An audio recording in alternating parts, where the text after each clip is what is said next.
I'm Rachel Thompson, 34, a pediatrician. Every Christmas, my parents treat my sister Nicole like royalty. This year, the golden treatment was monumental. My niece, Chloe, tore open a massive envelope and shrieked, "Disneyland." 5 days. $3,500. The room went silent. My son, Leo, was the last one sitting. He was holding a small, generic gift card, waiting for his grandparents' big surprise. My mother, Martha, looked right at me, smirked, and said, "Leo doesn't need a big gift, Rachel. He's too sensitive for grand gestures." Watching my 7-year-old son look down at his shoes shattered my heart. How did I, the successful doctor, let my parents publicly humiliate my child, and what was the defining action I took immediately? Nicole, my younger sister, was always the golden child. She was the public relations specialist who chased dreams, while I was the boring pediatrician who simply got a job. My parents, George and Martha, saw my stability as a given, not an achievement. Nicole's drama was always more interesting than my success. This consistent dynamic of favoring Nicole wasn't new, it was the bedrock of our family. My son, Leo, inherited my role, the quiet, reliable one whose feelings could be dismissed. Martha's comment about Leo being too sensitive was just the latest chapter in a lifetime of chronic invalidation. We were always the too sensitive ones, but this time, the price of my silence was my son's dignity. What happened when I decided I could no longer accept this inherited role of the invisible daughter? My family didn't see Rachel the pediatrician, they saw Rachel the stable one. I was the one who bought Dad a new lawnmower when his broke, and who had to listen to Mom complain about Nicole's erratic job history for hours.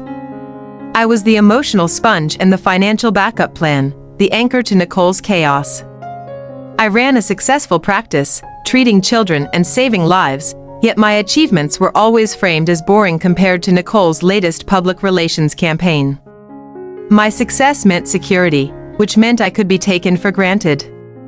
Their lack of respect was a direct tax on my hard-earned stability. That stability was my superpower, yet it was used against me to dismiss my son. After years of quiet resentment, what was the moment I realized I had to use my boring strength to protect Leo?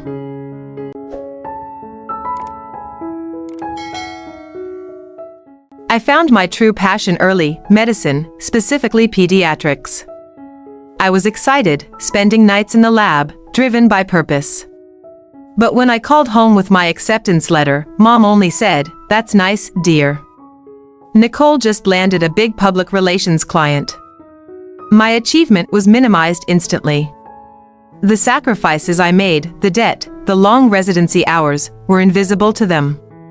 They were constantly distracted by Nicole's flashy career pivots and urgent needs for help. This pattern taught me a harmful lesson. My hard work was only valuable if it served as a backdrop to my sister's drama.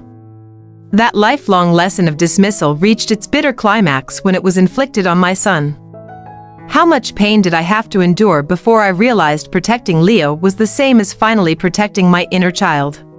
I remember the day I landed my residency at one of the top pediatric hospitals. I drove an hour to tell them in person. As I started to explain the complexity of the program, Mom sighed loudly.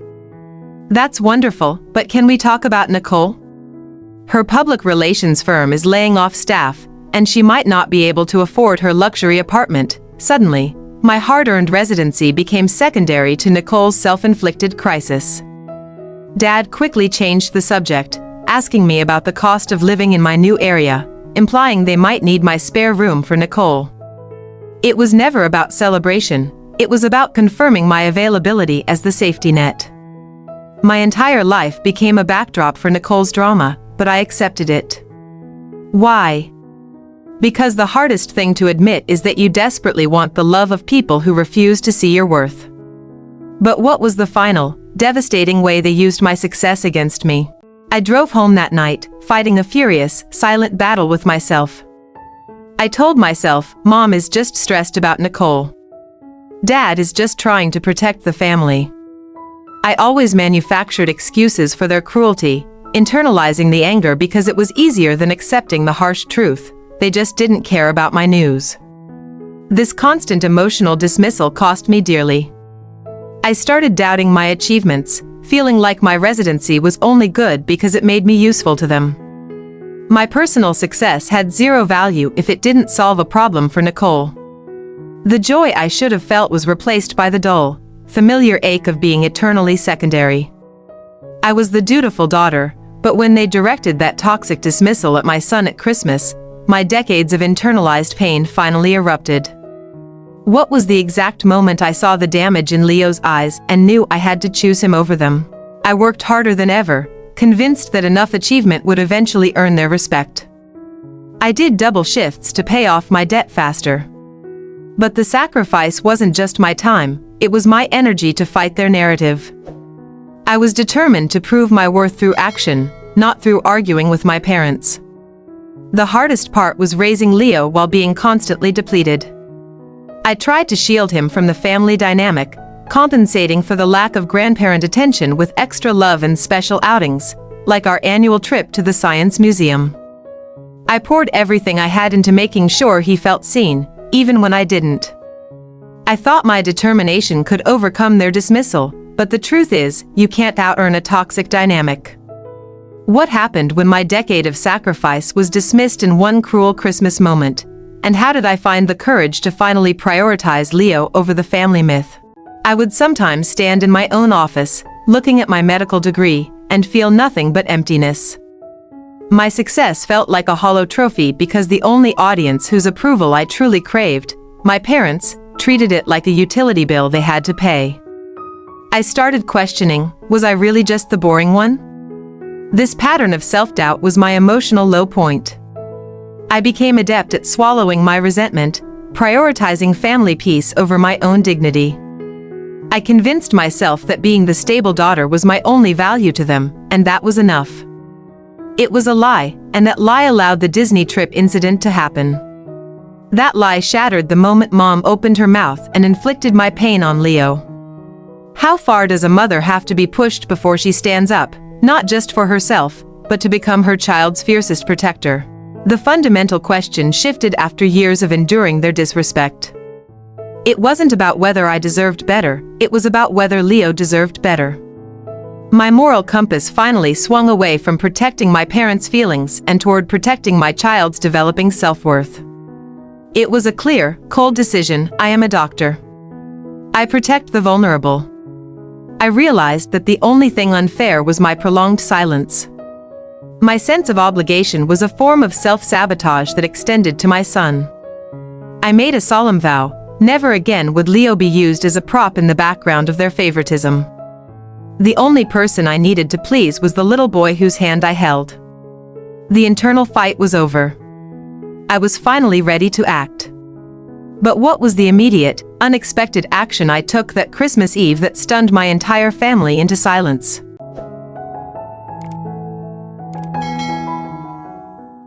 Not everyone in my life treated me like a convenience. My partner, Daniel, a software engineer, saw Rachel the person, not Rachel the family ATM. He was my sanity check. When I got my residency, he threw a party, ignoring my mother's dismissive phone call later that day. Daniel became my mentor in boundaries, though he never preached. He simply modeled healthy behavior. He once told me, "Your job isn't to fix them, Rachel. Your job is to make sure your son doesn't inherit your wounds." That sentence was a lighthouse in my stormy sea of obligation. Daniel loved Leo unconditionally. He'd spend hours building Legos with him, never once comparing him to Chloe. His steady presence provided the safe, non-judgmental environment my son needed. Daniel helped me build a secure inner family unit, essential for the confrontation ahead. Daniel was my strength, but even he couldn't stop the pain I felt when my parents attacked Leo at Christmas. What was the exact moment Daniel saw the absolute final line drawn, and how did he support my explosive decision to leave? Daniel didn't just offer emotional support, he offered me a reality check. For the first time, I had someone who validated my feelings instead of telling me, "That's just how Mom is." When I talked about the years of being overshadowed by Nicole, he simply said, "That sounds exhausting, Rachel. You deserve better." He showed me what unconditional love looked like, especially with Leo. He never used gifts or money to prove affection. He connected with Leo through shared interests, coding puzzles, and long talks about space. This contrast was stark. My parents used money to divide, Daniel used time and attention to connect. Our relationship wasn't about being saved, it was about being empowered. Daniel's steady respect was the slow, steady antidote to my lifetime of invalidation. He helped me realize that the pediatrician who fought tirelessly for her patient's well-being should also fight that hard for her own son and her own peace. With Daniel's quiet support, I finally had the clarity to see the danger. The Disneyland trip wasn't a gift, it was a weapon. But how could Daniel's calm logic handle my explosive, decisive move when I chose to protect Leo on Christmas Eve? Nicole called me 2 months before Christmas, asking for a small loan for her new business venture. It was almost $10,000. I felt that familiar tug of obligation. Daniel was the one who asked the hard question, is this about helping her, or is this about buying their approval? Rachel, we sat there, going over our own budget, the money we planned to use for Leo's college fund. It became a joint decision. Daniel firmly stated, "Your son's future is not Nicole's emergency fund." That night, I sent the first no, a firm text message, without justification. It felt terrifying and exhilarating at the same time. The backlash was immediate. My mother called, accusing me of being selfish and unsupportive. But this time, I didn't cry. I simply repeated my boundary, "Mom, that money is for Leo's education." Daniel taught me that the right to say no is the foundation of self-respect. I was finally prioritizing my values over their manipulation.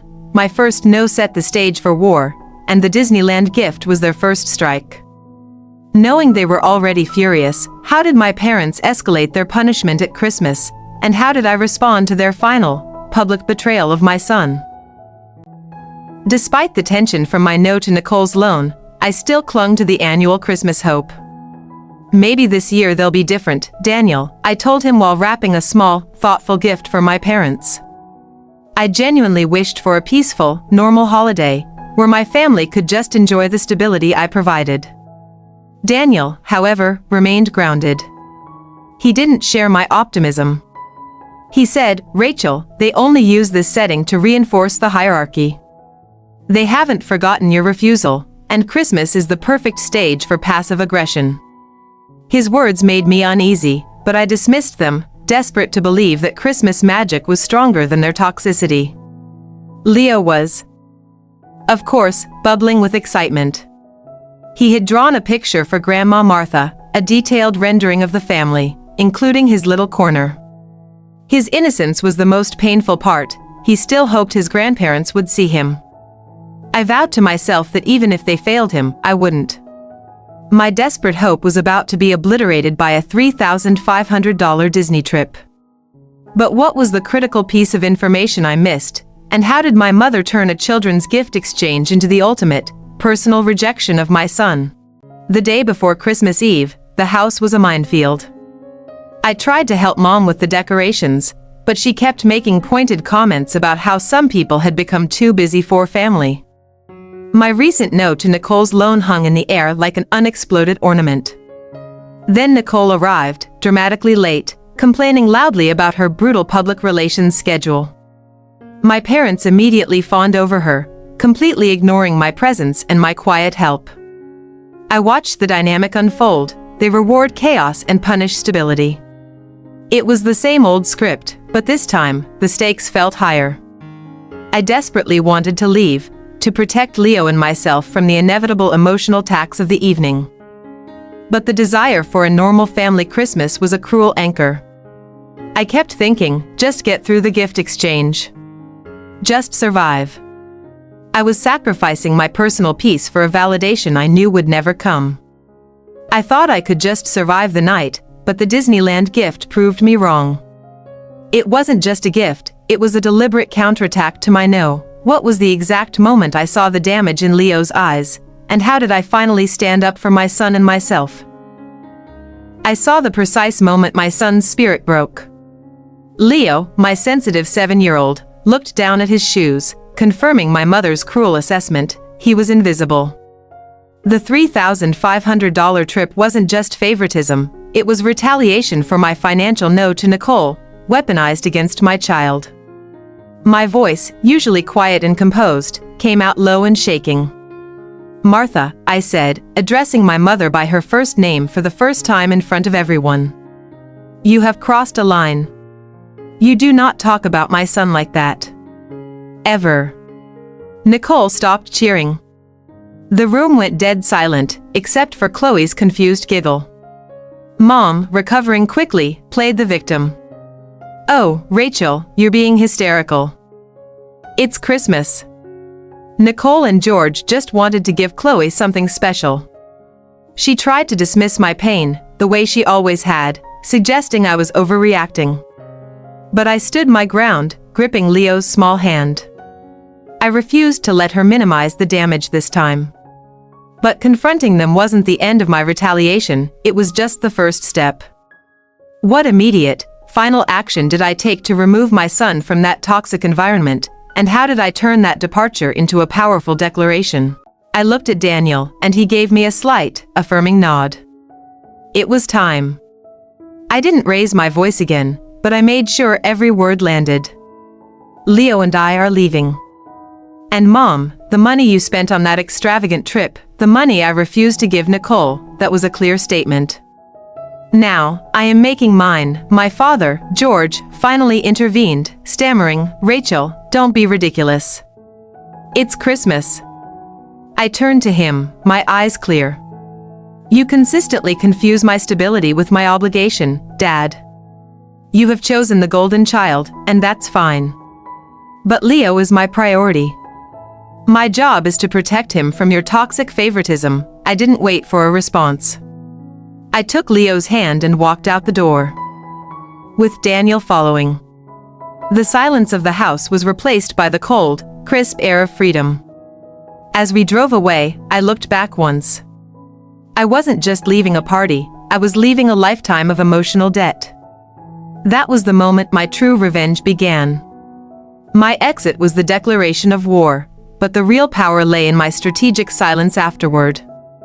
How did I, the pediatrician, use my boring stability to completely dismantle the foundation of their toxic family empire without ever raising my voice again? The next morning, the silence in our house wasn't tense, it was a profound relief. Leo, despite the previous night's humiliation, was calm. Daniel and I focused on him, letting him open his gifts and bake cookies. I realized that true freedom wasn't granted, it was taken. The phone rang. "Mom." I looked at Daniel. He just shook his head slightly. I didn't answer.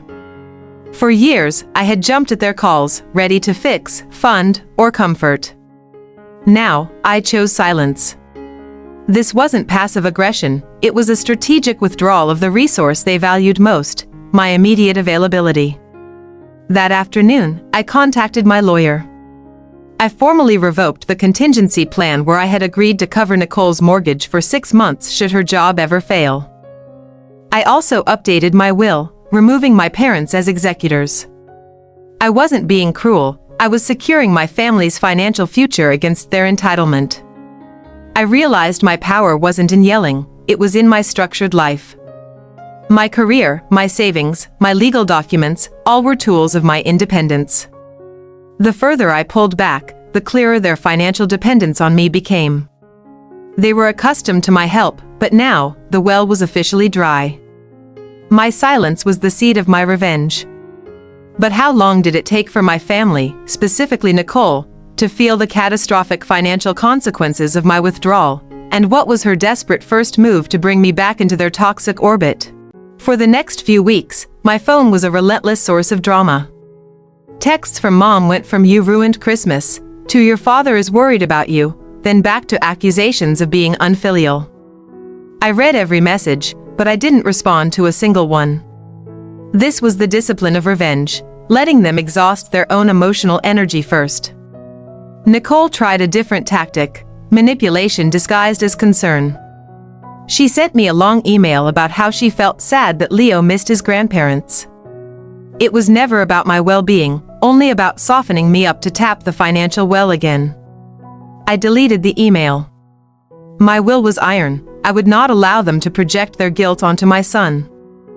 Daniel and I made a quiet agreement. Our time was now focused entirely on our immediate family. We booked our own low-key family trip, a weekend cabin getaway, and spent the money I would have otherwise spent buying Christmas gifts for people who didn't appreciate them. The feeling of financial control was incredibly empowering.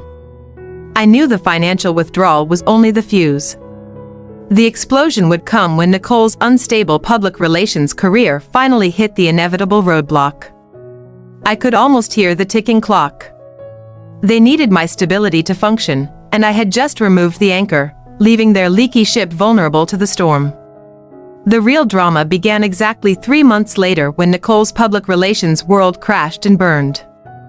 What was the massive financial favor she demanded, and what was my simple, final answer that sent the whole family reeling?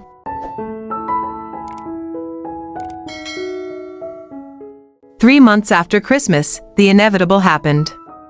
Nicole's brutal public relations schedule had finally caught up to her. Her firm went bankrupt. I saw the news headline while eating lunch. The funny thing is, I felt no joy, only a cold sense of confirmation. The anchor I had removed had finally sunk their ship. I knew the request would come, but I waited. It wasn't Mom who called first, it was Nicole herself, skipping the middleman entirely. Her voice on the answering machine was tight with panic, not arrogance. She needed to borrow $30,000 for a short-term cash flow problem and to cover her rent. The panic in her voice was the signal. But I wouldn't let her hide behind short-term cash flow. What was the single but powerful sentence I prepared to deliver when I finally called her back, and how did I strategically use the Disneyland trip against her? I called Nicole back. Her relief at hearing my voice was palpable. She immediately launched into a frantic, jargon-filled explanation about market correction and short-term liquidity issues. I listened, perfectly calm, letting her dig her own grave deeper. The drama she loved so much was finally consuming her. When she finally finished, I cut the silence with one simple, cold sentence. I won't be loaning you the $30,000, Nicole. That money is now going directly into Leo's college fund. I didn't offer sympathy or justification. I used my boring stability, the exact thing they mocked, to deliver the final blow. The phone went silent. I had used my boring financial power to finally sever the toxic chain. But what was the desperate, final move my parents made to try and pressure me into changing my mind, and how did I shut down their attempts for good? After hanging up on Nicole, I sank into my chair. The adrenaline rush was gone, replaced by bone-deep exhaustion. Daniel came in, didn't say a word, and just hugged me. That was the moment I finally let go of the decades of suppressed pain. I wasn't crying because I was sad, I was crying because I was free. You did the right thing, Rachel, Daniel whispered. The right thing for Leo, and the right thing for yourself. In his eyes, I finally saw Rachel the strong, decisive woman, not Rachel the family scapegoat. For the first time, my self-worth wasn't tied to my family's approval. I was validated by the people who truly mattered. Leo, hearing the soft voices, crept out of his room. He climbed onto the sofa between us. He didn't ask about Grandma or Aunt Nicole. He just nestled in, drawing a quiet strength from our unity. That was the ultimate reward, the secure, silent knowledge that I had placed a protective shield around his heart. We stayed like that for a long time, the three of us. The revenge wasn't the no to Nicole, the revenge was building this impenetrable peace. The $30,000 for Leo's fund felt more valuable than all the emotional blackmail in the world. I was no longer the dutiful daughter. I was Leo's mother and Daniel's partner, and that was enough. My peace was secured, but the family still tried one last desperate maneuver. What was the final? Humiliating request my mother made, And how did my calm, brief response end their toxic game forever?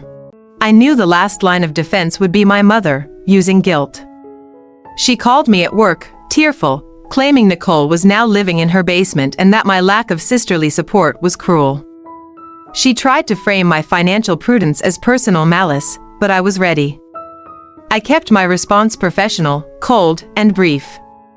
Mom, my decision is final. You and Dad made your priorities clear when you funded that $3,500 Disney trip for Chloe and not Leo.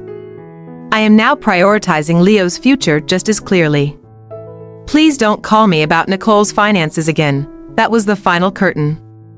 I had used their own actions, the Disneyland trip, as the moral justification for my withdrawal. The revenge wasn't the loss they suffered. It was the peace I gained, knowing I had completely severed the toxic, transactional cord of our relationship. My victory was silence. The family finally fell silent, realizing they had lost their ATM. But what was the unexpected, sweet justice I received years later, confirming that my quiet, strategic revenge was the most powerful move I ever made. The ultimate revenge is living well. Years later, Daniel and I drove Leo to his first day of college, a prestigious engineering program. We paid the full tuition with the money I had steadily saved, including the funds denied to Nicole.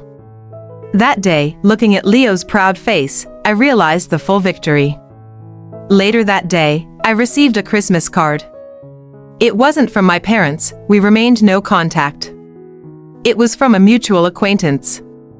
Inside was a tiny, cold note. Nicole had permanently moved back into her childhood bedroom at the expense of our parents. The golden child had finally become the burden. I quietly shredded the note. I didn't call anyone, I didn't gloat. My victory was internal. I had stopped the cycle of abuse and given my son a future built on stability and genuine love, not financial dependence or manipulation. My quiet life had triumphed over their public drama. The toxic cycle was broken, and I won my peace. But what happened to Nicole when my parents finally ran out of their own money? And what lesson did I teach the audience about using quiet strategy over loud confrontation in a family revenge story? 3 years into no contact, I received an envelope from my Aunt Carol. She apologized for her silence, explaining she had recently found out the whole truth. My parents had told the extended family that Daniel and I had deliberately cut them off because we were jealous of Nicole's success. The letter contained the worst betrayal. Aunt Carol confirmed that the Disneyland trip was indeed a punishment. Mom had privately boasted that if I wouldn't fund Nicole's business, she would use the money earmarked for my family to lavish on Chloe, just to teach me a lesson about loyalty. The confirmation of their malice was a strange source of healing. It wasn't about the $3,500, it was about the intention. The Disneyland gift wasn't passive aggression, it was pure, calculated emotional abuse. I finally had the external validation that my perception had been correct all along. I now had the proof I never needed, but the knowledge was power. But what was the ultimate consequence for my parents when their golden child demanded financial support one last time? And how did I, the pediatrician, use my professional skills to maintain my peace? I called Aunt Carol back, not seeking comfort, but confirmation. She detailed how my parents had repeatedly used my career success to fund Nicole's failures, and then used my eventual no as a weapon against Leo. Hearing it laid out so clinically ignited a cold anger, not the hot, hysterical kind they expected, but a controlled, surgical fury. Aunt Carol asked if I would ever reach out to them again. I simply said, my parents chose the narrative they wanted the family to believe, that I was the jealous one. They chose their weapon against my son. There is no coming back from that, Carol. I finally accepted that the family I mourned never actually existed. The truth, years later, simply solidified my boundaries. I didn't need to yell or send a nasty email. I just needed to maintain the quiet, boring, consistent life they despised. Their public drama was their downfall. My private stability was my ultimate protection and my victory. I hung up the phone and got back to reviewing patient charts. My peace was permanent. But what final, humiliating plea did my parents make to my husband, Daniel, and how did his perfect, two-sentence response end the toxic saga for good? For years passed in blissful silence. Then, my mother, unable to reach me, made one last, desperate attempt. She called Daniel's work phone. She dropped all pretense of being a loving mother and went straight to financial leverage, claiming they were in dire straits and needed Rachel to co-sign a massive loan for Nicole's next venture. Daniel didn't tell me about the call until later. He said Mom spent 15 minutes crying about her hard life and how I was letting them down. She ended with, "Surely, you won't let your wife destroy her family legacy." Daniel waited for the dramatic pause, then delivered his perfect, clinical response.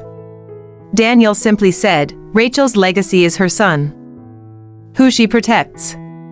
He paused, then added, "We don't do business with people who weaponize gifts against a child." Then he hung up. The phone call lasted 4 years, from the Disneyland trip until that final sentence. Their toxic power over my life vanished forever. That was the end of the calls, the demands, and the drama. I had my peace, my family, and my revenge. But how did I turn this family betrayal story into a final, powerful lesson about boundaries, and what is the single most important action anyone in my situation should take?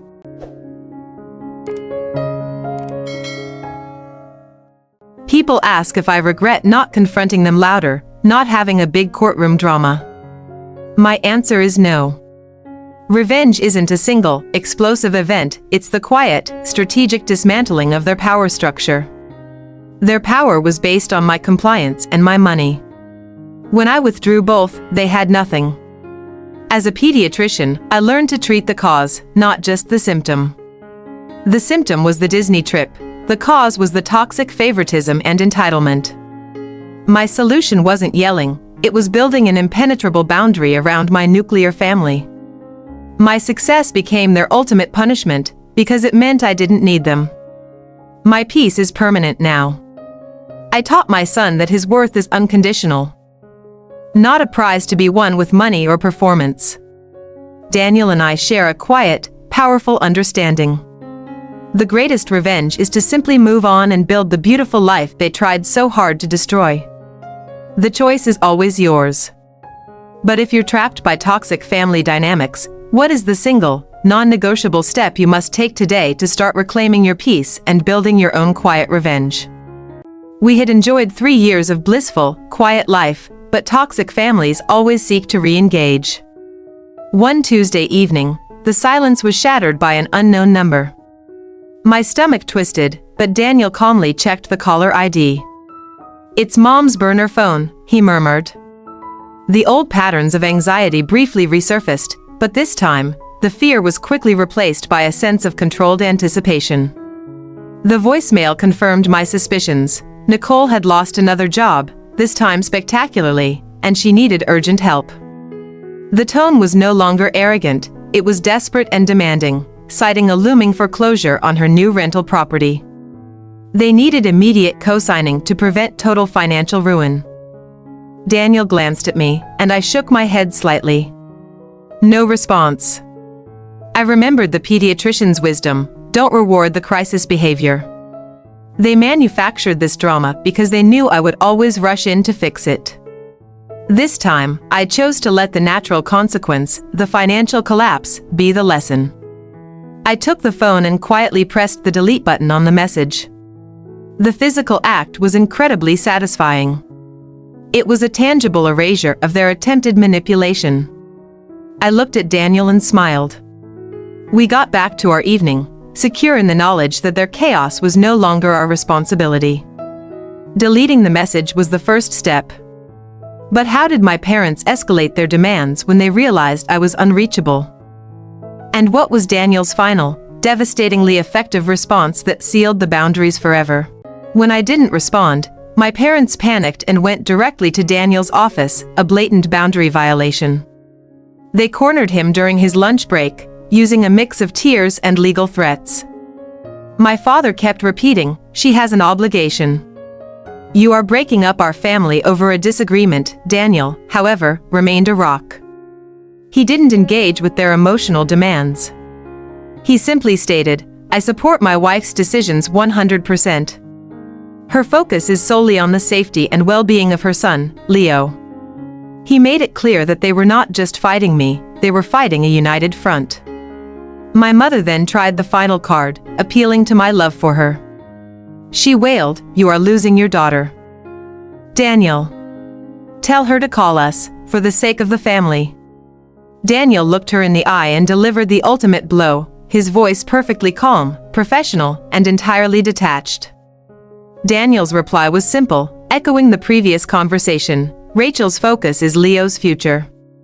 He waited a beat, letting the silence crush their hopes, then added, "We already have a family. You made your choice at Christmas." Then he walked away. That was the last time we ever heard from them directly. Their desperate move failed. The cycle was broken for good, but the story isn't over yet. In the final segment, I'll share the most important lesson I learned about revenge, and the single, non-negotiable step anyone in a toxic family must take to achieve true freedom. The ultimate discovery I made wasn't about Nicole's financial ruin, it was realizing that their entire dynamic, the favoritism, the demands, the guilt, was their attempt to control my peace. They thrived on my predictable compliance. My revenge was simply making my life unpredictable to them, no drama, no money, no response. As the family scapegoat, my role was to be the reliable, financially stable counterpoint to the golden child's chaos. I was their secret emergency fund. When I stepped out of that role, their entire system destabilized. That Disneyland trip was the final proof. They would actively hurt one child to coerce another. If you are in my position, here is the hard truth. Your boundaries are not a negotiation. They are a declaration. You are not responsible for their feelings or their poor choices. The most empowering action I took was simply maintaining no contact and letting their natural consequences play out. The Disneyland gift was the catalyst, but the real story is about self-rescue. Protect your children. Protect your spouse. Protect your bank account. Use your stability as your weapon. I am the pediatrician who successfully quarantined the toxicity and built a beautiful, boring life in its place.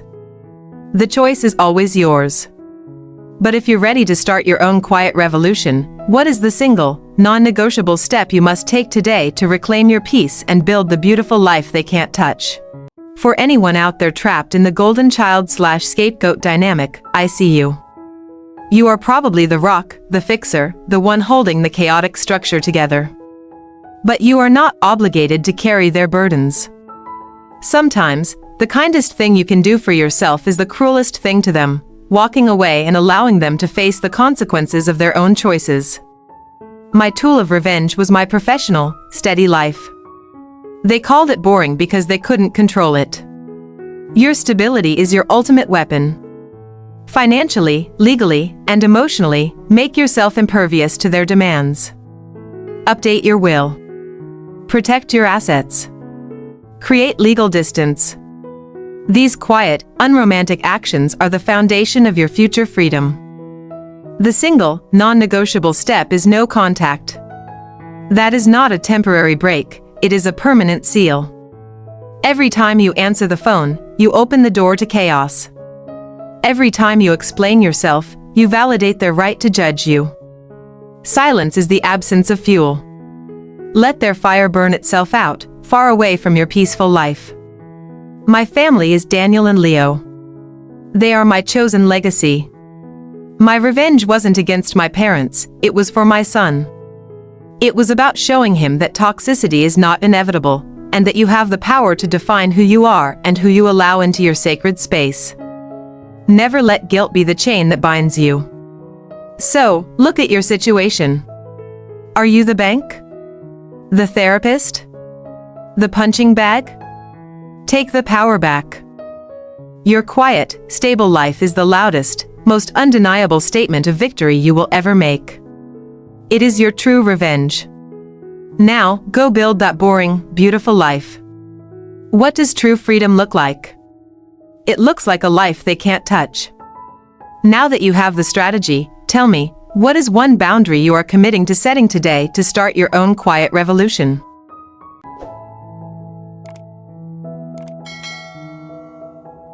They couldn't stand the silence.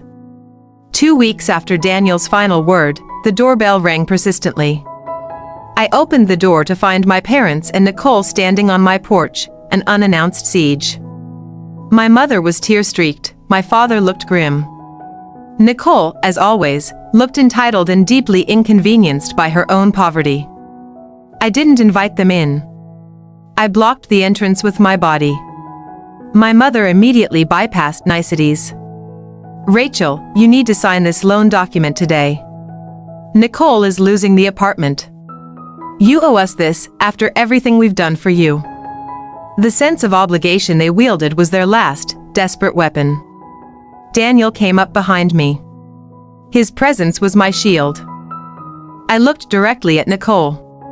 Her face was tight with frustration that her tears and panic weren't working. I realized this wasn't about the money for them, it was about control. They needed me to break and return to the cycle so they could feel powerful again. I finally spoke, my voice low and steady. "I owe you nothing, Mother. The last thing you did for me was using money meant for my son to fund a frivolous trip for Chloe, just to spite me. I know the truth about the Disneyland trip now. Carol told me everything." The air froze. My father looked genuinely shocked, and Nicole's smug expression instantly melted into absolute panic. The simple truth, their calculated malice, had just destroyed their public narrative of being the victimized. Loving parents. The power had officially and visibly shifted. My truth bomb hit hard. The moment of confrontation was here, but what was the final, shocking defense my mother attempted to use to justify their cruelty, and what was the absolute, final ultimatum I gave them that ended the relationship forever? My mother, reeling from the truth about the Disney trip, tried one final, shocking defense. "We did it to motivate you, Rachel. You get lazy when things are easy. Nicole needs this structure, you don't." She was trying to frame emotional cruelty as a twisted form of parental guidance. My voice hardened. "That wasn't motivation, Mother, that was malice. You used my son as a pawn to punish me for not bankrolling Nicole's reckless life.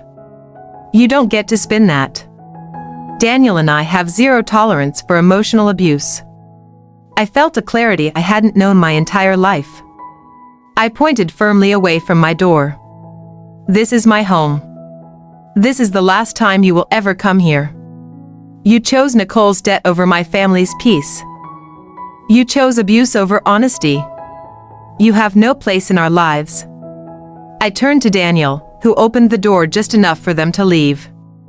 They left without another word, their faces a mixture of defeat and shock. As Daniel quietly closed and locked the door, the click of the deadbolt wasn't just metal meeting metal, it was the definitive sound of a 30-year cycle of toxicity being broken. We were finally, absolutely, and permanently safe.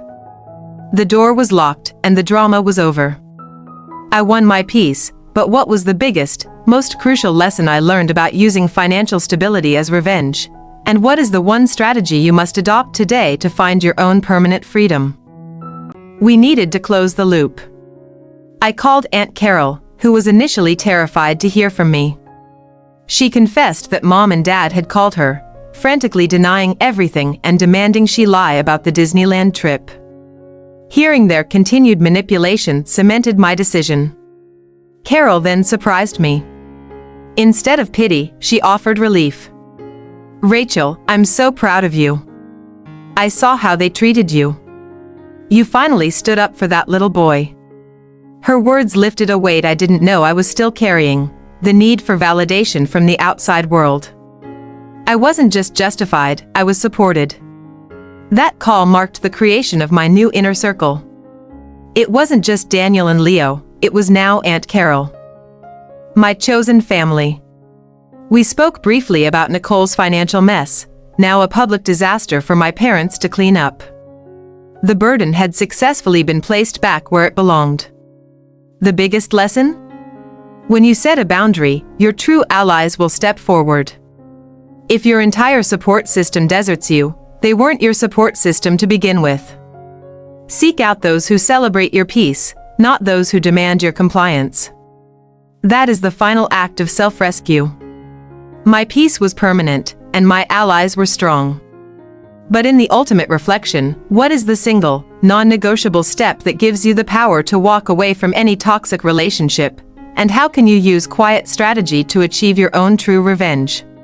Once the family drama was cut, I didn't just survive, I flourished. The energy I had wasted on managing their crises, I redirected into my career. Within a year, I expanded my practice, opening a beautiful, quiet clinic. This space became a reflection of my inner state, organized, compassionate, and financially sound.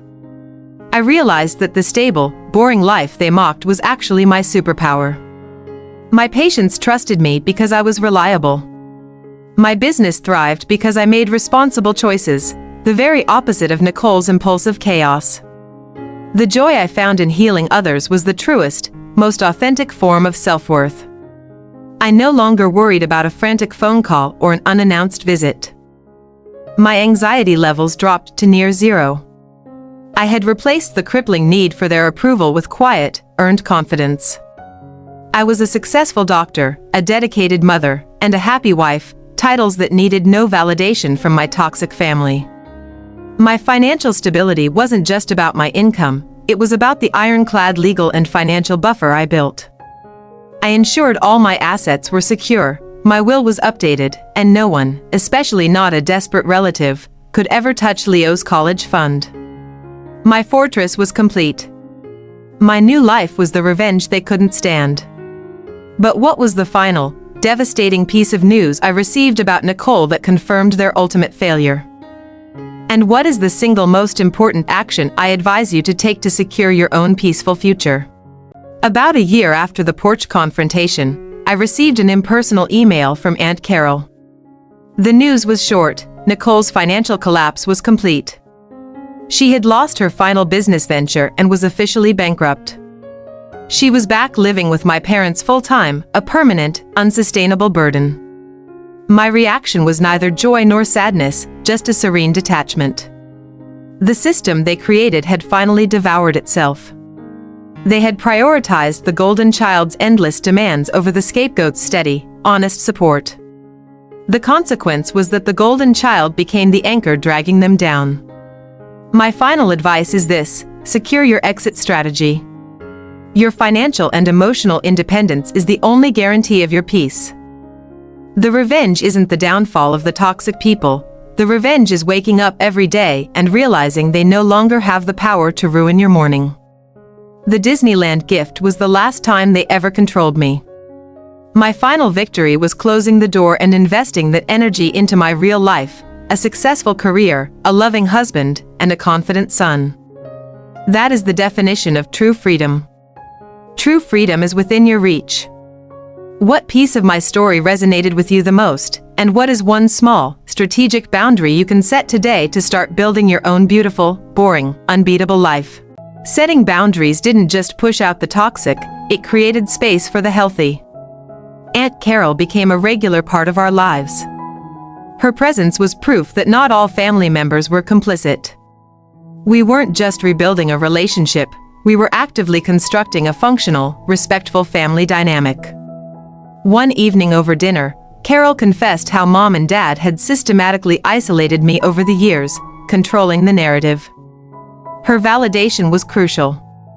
Hearing an outsider confirm that I wasn't overreacting about the Disneyland trip, or the years of emotional manipulation, was the final key to unlocking my lingering guilt. Leo adored Carol. She offered him the unconditional love and support that my parents never could. Seeing them together, laughing, I realized the full extent of my victory. I didn't just save myself, I gave my son an authentic, healthy extended family bond. That love was my greatest creation. My parents continued to tell the extended family I was the cruel one. But as Nicole's situation worsened and their attempts to borrow money grew more frantic, the narrative naturally began to shift. Actions speak louder than their orchestrated drama. My new family circle was complete. But what was the single, non-negotiable step that allowed me to distinguish between a true ally and a toxic bystander? And how can you use this simple test to decide who deserves a place in your peaceful new life? The silence from my parents forced everyone else in the extended family to choose a side. Most chose the path of least resistance, silence. But that silence was my test. It showed me exactly who valued their own convenience over the truth and my well-being. I learned to distinguish between true allies, like Aunt Carol, and toxic bystanders. The bystanders were those who sent cryptic holiday cards or tried to mediate, always demanding I be the one to compromise. They weren't neutral, they were complicit in maintaining the status quo. I cut them out too. My peace became non-negotiable. I only invested time and emotion into the relationships that were reciprocal and respectful. Daniel and I built a fortress of 2, plus Leo, of course. We prioritized experiences over external validation, leading to a profound sense of self-assurance and collective happiness. The single, non-negotiable step that gives you power to walk away is radical acceptance, accepting that they will never change. Once you stop hoping for a different past, you can finally start building a better future, free from their control. Now that you know the truth and the strategy, what is the first step you will take towards radically accepting your situation and securing your own peaceful future?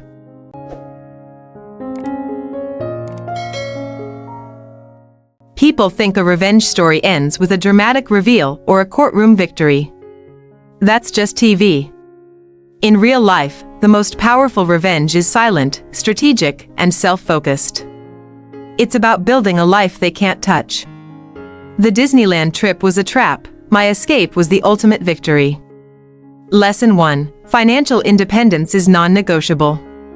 My parents lost their power the moment they realized I didn't need their money, and more importantly, they couldn't access mine. Guard your assets fiercely. If you rely on them financially, you are chained to their drama.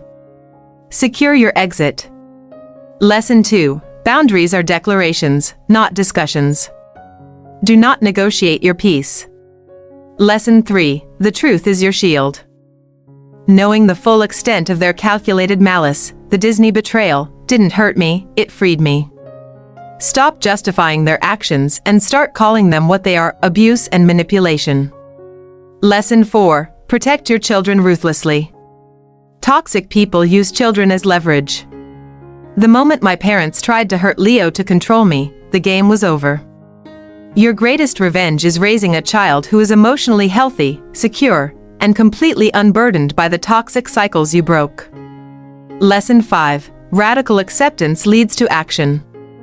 Accept that they will never change and stop hoping for a different past. Instead, invest your energy into the future you are building. This is your time. Take the first step today. Block the number. Update the will. Secure your beautiful, boring new life.